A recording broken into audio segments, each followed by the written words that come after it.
Sobre esse mercado da inteligência artificial, nós vamos conversar agora com Arthur Igreja. Ele é especialista em tecnologia e inovação. Arthur, boa noite. Sempre muito bom ter você aqui com a gente. Bom, Arthur, já tem investidor grande do Vale do Silício dizendo que é o momento Sputnik da inteligência artificial, comparando essa novidade chinesa ao lançamento do satélite soviético Sputnik lá em 1957, que pegou os americanos de surpresa e deu origem à corrida espacial durante a Guerra Fria. A minha pergunta é a seguinte: a DeepSeek está mesmo desafiando tudo o que se pensava sobre inovação e inteligência artificial, que seria necessário muito dinheiro, hardwares poderosíssimos, ou ainda é cedo para a gente afirmar isso? Olá, boa noite.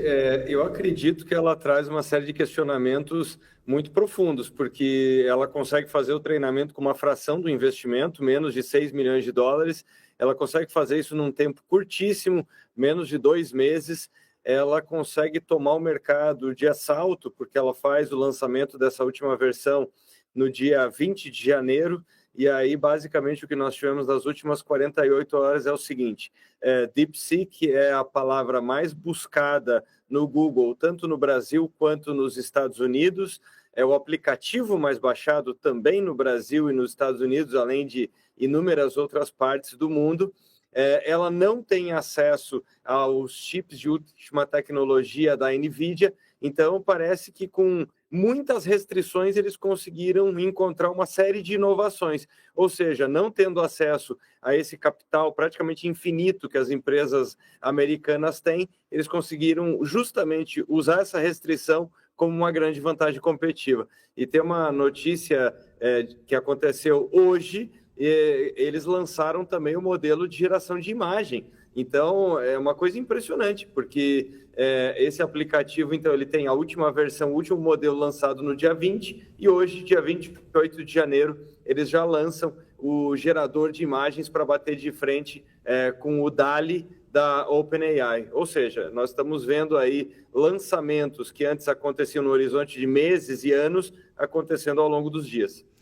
A velocidade é impressionante mesmo. Até hoje não tinha essa geração de imagem. Agora, como você muito bem disse, a DeepSeek diz que teve um custo de 6 milhões de dólares para treinar o seu modelo de IA, enquanto empresas americanas gastaram bilhões.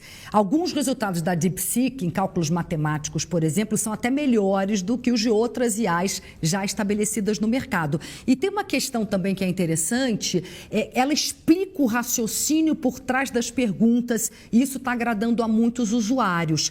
Só que a gente está falando, né, Arthur, de uma startup chinesa que se nega, por exemplo, a responder perguntas sobre a Praça da Paz Celestial, sobre o presidente chinês Xi Jinping. Quando perguntada sobre esses assuntos, ela diz que não tem informação ou até pede para mudar de assunto. Vamos mudar de assunto?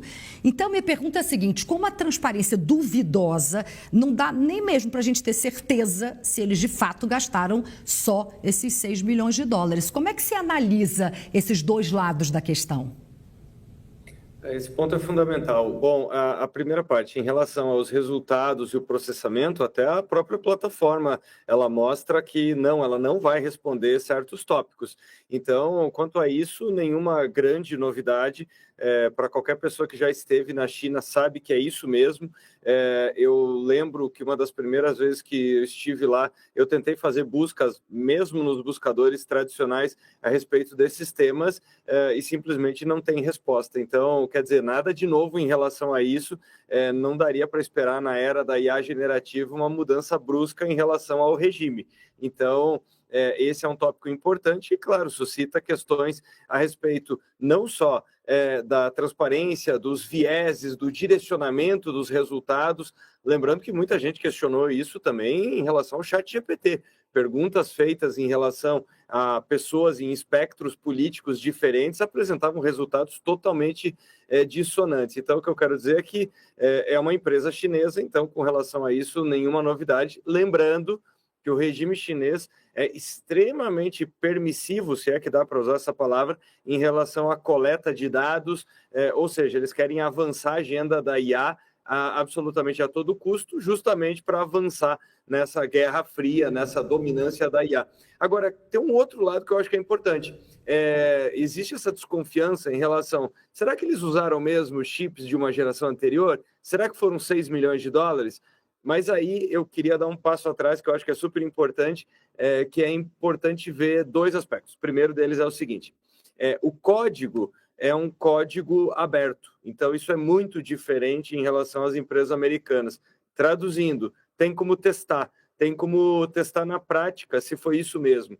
Então é um código que pode ser inclusive incorporado pelas empresas de outros países. A OpenAI pode usar a solução de treinamento que a DeepSeek desenvolveu.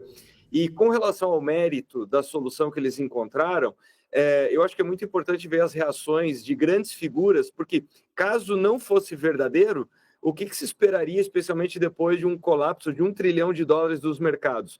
Que hoje nós tivéssemos declarações muito contundentes de Google, OpenAI e tudo mais, dizendo, olha, é impossível fazer o que eles fizeram. O que nós vimos foi exatamente o contrário.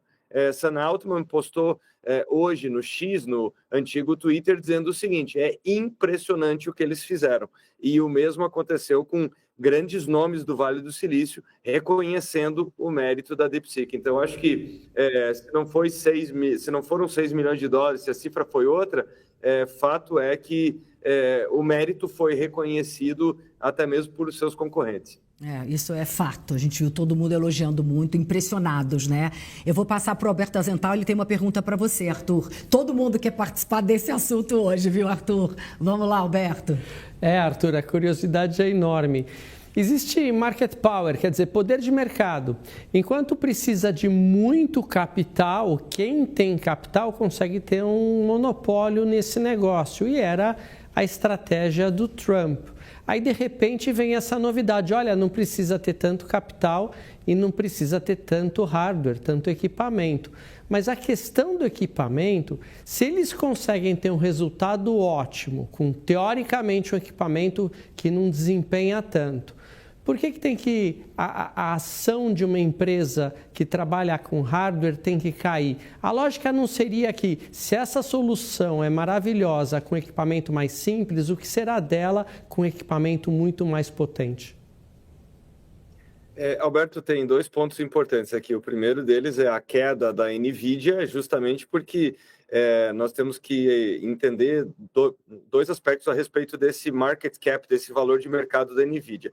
Toda a valoração de uma empresa está muito mais ligada ao futuro do que ao presente. Então, o que eu quero dizer com isso é o seguinte, a receita da NVIDIA, apesar de muito alta, ainda está muito longe de empresas como Microsoft, Google e tudo mais. Mas o que se espera é uma receita futura. Então, o que acontece? A NVIDIA, ela em algum momento de 2024 se torna a empresa mais valiosa do mundo, porque o mercado começou a precificar ela num múltiplo dos seus resultados, muito além, inclusive, das outras Big Techs. Ou seja, se com relação às Big Techs a expectativa já é muito alta, com a NVIDIA é mais alta ainda.